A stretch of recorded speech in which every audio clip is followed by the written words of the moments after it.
السلام علیکم ورحمۃ اللہ وبرکاتہ۔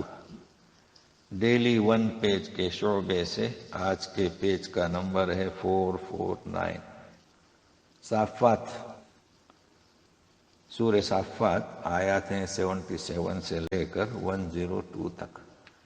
اعوذ باللہ من الشیطان الرجیم وَجَعَلْنَا ذُرِّيَّتَهُ هُمُ الْبَاقِينَ، اور ہم نے نوح علیہ السلام کی ذریت کو باقی رہنے والی بنایا۔ تو گزشتہ صفحے سے جڑتے ہیں، آخری 2 آیت میں ذکر ہوا تھا نوح علیہ السلام نے ہمیں پکارا، ہم نے ان کی دعا سنی اور ان کے اہل کو بڑی مصیبت سے نجات دی۔ تو ذریت، جیسے کہ سلف صالحین کا کہنا ہے کہ نوح علیہ السلام کے 3 بیٹے حام، سام، یافس، انہی کی اولاد ہیں۔ اسی لیے نوح علیہ السلام کو آدم ثانی بھی کہا جاتا ہے، اس لیے کہ سب تو ڈوب گئے تھے، لہذا آدم ثانی کہا جاتا ہے۔ اب انہی نوح علیہ السلام کا ذکر، ان کے تعلق سے کلمات تعریف تو سنیے گا۔ وَتَرَكْنَا عَلَيْهِ فِي الْآخِرِينَ، آخرین یعنی پچھلوں میں ان کا ذکر خیر چھوڑا ہم نے۔ کس کا؟ نوح علیہ السلام کا۔ تو اب اس ذکر خیر کی بات ہو رہی ہے اگلی آیت میں۔ سلام علی نوح فی العالمین، سارے جہانوں میں نوح علیہ السلام پر سلامتی ہو۔ ہر مرد مومن جب ذکر کرتا ہے نوح کا تو کیا کہتے ہیں؟ علیہ السلام۔ اِنَّا كَذَلِكَ نَجْزِي الْمُحْسِنِينَ، اسی طرح ہم اچھا صلہ دیتے ہیں نیکوکاروں کو۔ تو نوح علیہ السلام تو پیغمبر تھے۔ اِنَّهُ مِنْ عِبَادِنَا الْمُؤْمِنِينَ، یقیناً نوح ہمارے مومن بندوں میں سے تھے۔ اچھا، اب اس کے علاوہ کے لوگوں کو ہم نے ڈبو دیا تو ذکر ہو رہا ہے ثُمَّ أَغْرَقْنَا الْآخَرِينَ، آخرین ہے، اوروں کو، دوسرے لوگوں کو ڈبا دیا ہم نے۔ اب نوح علیہ السلام کا اور ابراہیم علیہ السلام کا ذکر ہے۔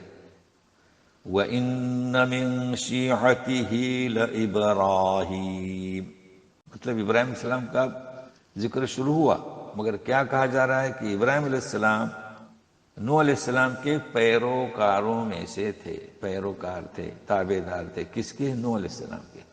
تو شیعہ کا لفظ کسے کہا جاتا ہے؟ ہم خیال، ہم جماعت، تابع دار، پیروکار۔ چونکہ آج کل جو لفظ شیعہ استعمال ہو رہا ہے اس میں اس کے معنی، اصل معنی شامل ہیں، مگر مختص ہو گیا ہے اس فرقے کے ساتھ جو صرف خلفۂ راشدین میں یا صحابہ میں کہیے صرف حضرت علی کو مانتے ہیں، کسی صحابی کو نہیں مانتے، خلفۂ راشدین میں سے 3 کو بھی نہیں مانتے، صرف حضرت علی رضی اللہ تعالیٰ عنہ کو۔ اور ان کے یہاں بہت مشہور مقولہ ہے، تو جیسے المصطفیٰ والمرتضیٰ وابناہما، مصطفیٰ یعنی نبی کریم صلی اللہ علیہ وسلم، مرتضیٰ یعنی حضرت علی، وابناہما یعنی حسن حسین، والفاطمہ، یہ 5 پر ہی وہ یقین رکھتے ہیں۔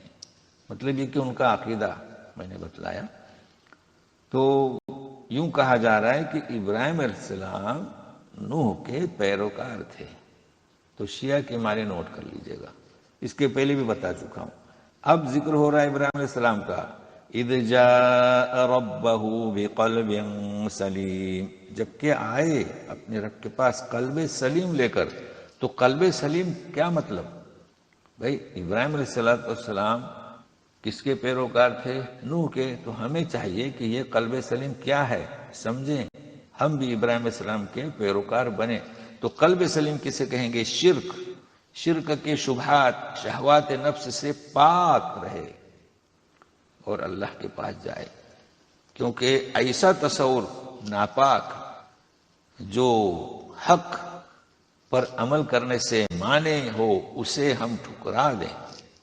اچھا، اس کے ساتھ اور بھی، بھائی یہ تو اللہ تعالیٰ کا حق ہوا، مخلوق، اللہ کی مخلوق کی بھی خیر خواہی چاہیں، ورنہ اگر مخلوق کے ساتھ حسد، کینہ، بغض، جلن، تو یہ تو قلب سلیم نہیں ہوا نا۔ تو قلب سلیم کے معنی نوٹ کر لیں۔ کہ شرک، شبہات، شہوات سے پاک اور مخلوق کے ساتھ خیر خواہی. تو اسی خیر خواہی کی بنیاد پر وہ دیکھیں کیا کہہ رہے ہیں نصیحت. اذ قال لأبیہ وقومہ ماذا تعبدون، جب کہ کہا انہوں نے اپنے باپ، دیکھو سب سے پہلے باپ اور اپنی قوم، کہ تم کس کی پوجا کرتے ہو؟ کیونکہ وہ دیکھتے تھے کہ باپ جو بتوں کو تراشتا ہے، مارکیٹوں میں جا کے بیچتا ہے اور اسی کی پوجا. تو گویا ہوئے افکن آلہۃ دون اللہ تریدون. سوال استفہام انکاری، افکن جھوٹا، آلہۃ جمع کہ جھوٹے معبود اللہ کے سوا ان کے تم طالب ہو، یعنی اللہ کے سوا جھوٹے معبودوں کے طالب ہو یا چاہتے ہو. فما ظنكم برب العالمین، تو سارے جہاں کا رب ہے اس کے بارے میں کیا خیال ہے تمہارا؟ فنظر نظرة في النجوم، پھر دیکھا تاروں میں، یعنی غور کیا، نظر کے معنی. کیا جواب دیا؟ فقال انی سقیم، اور کہا کہ میں تو بیمار ہوں. اچھا، یہ کیا قصہ ہے اصل میں؟ اس کے لیے آپ جائیں سورت انعام میں، تو وہاں پر 76 77 78، تو 76 میں ہے کہ فلما جن علیہ اللیل رآ کوکبا، اسی طرح دیکھا تو کہا جب رات کی تاریکی چھا گئی تو ھذا ربی، یہ میرا رب. فلما افل، وہ غائب ہو گیا تو کیا فرمایا کہ لا احب الآفلین. یہ ہے غور کرنا تاروں میں. تو بعض جگہ آیت مختصر ہوتی ہے، تو 3 آیت ہیں وہاں. اور فقال انی سقیم، یہاں بھی کسی کو مختصر کیا گیا. اصل میں ان کا تہوار تھا اس دن کہ باہر نکلتے تھے سب لوگ، تو لوگوں نے بلایا تو بولے کہ نہیں. اب جب سب چلے گئے تو موقع پایا، یعنی سب چلے گئے اس کا ذکر ہے. فتولوا عنہ مدبرین، سب لوگ واپس ہو گئے اس سے، مطلب ہے کہ بلایا نہیں گئے تو لوٹے. اب جب سب چلے گئے پیٹ پھیر کر ابراہیم علیہ السلام سے، تو فراغت پائی. تو فراغ کے معنی چپکے سے، فراغ الی آلہتہم فقال الا تأکلون، تو چپکے سے گئے آلہہ، جھوٹے معبودوں کی طرف. بولے کہہ رہے کھاتے کیوں نہیں ہو؟ چونکہ آپ جانتے ہیں کہ جیسے کہ بتوں کے سامنے نیاز رکھی جاتی ہے تو کھاتے کیوں نہیں؟ ما لکم لا تنطقون، کیا ہو گیا تمہیں، بولتے بھی نہیں. فراغ علیہم ضربا بالیمین، دائنے ہاتھ سے مائل ہو ان کی طرف زور سے مارنے پر.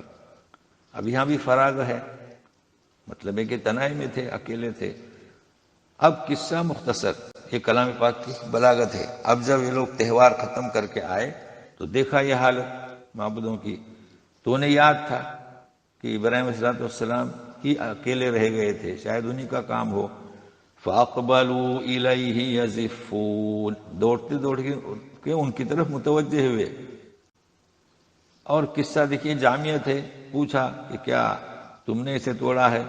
قَالَ أَتَعْبُدُونَ مَا تَنْحِتُونَ، اچھا تو تنحتون تراشنا، کہ تم ان کی پوجا کرتے ہو جنہیں تم تراشتے ہو.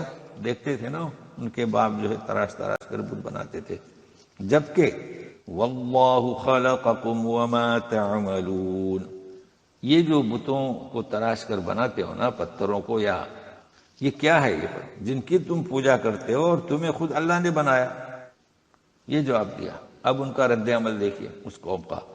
قالوا بنوا له بنيانا فالقوه في الجحیم،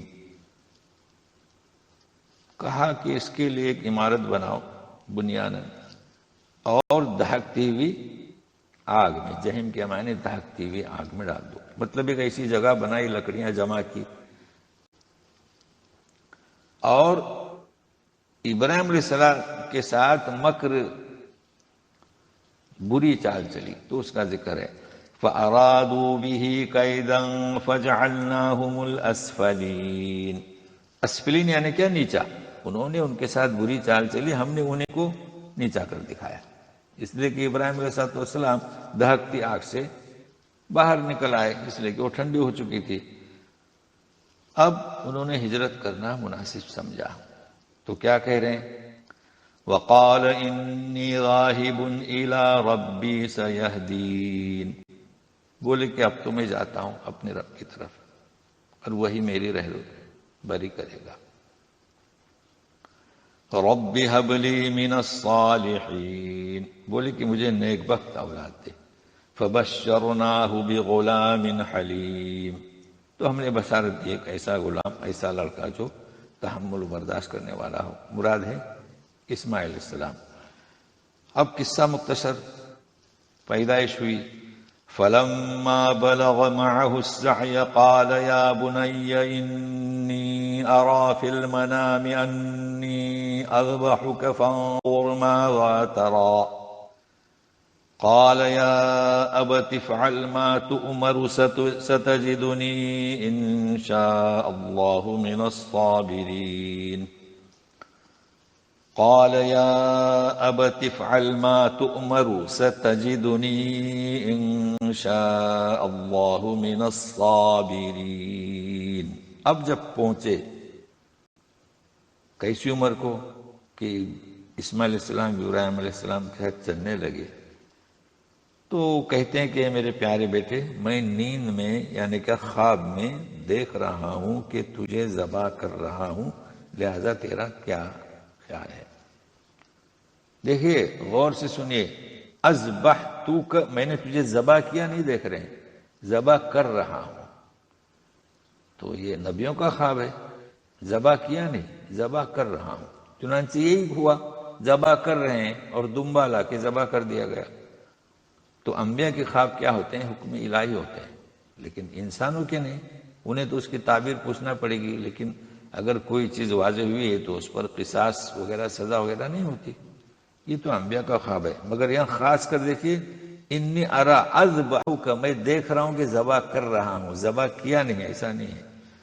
تو جواب ملتا ہے، اے میرے ابا جان، آپ کو جو حکم ہے وہ کیجئے، آپ مجھے انشاءاللہ صبر کرنے والوں میں سے پائیں گے۔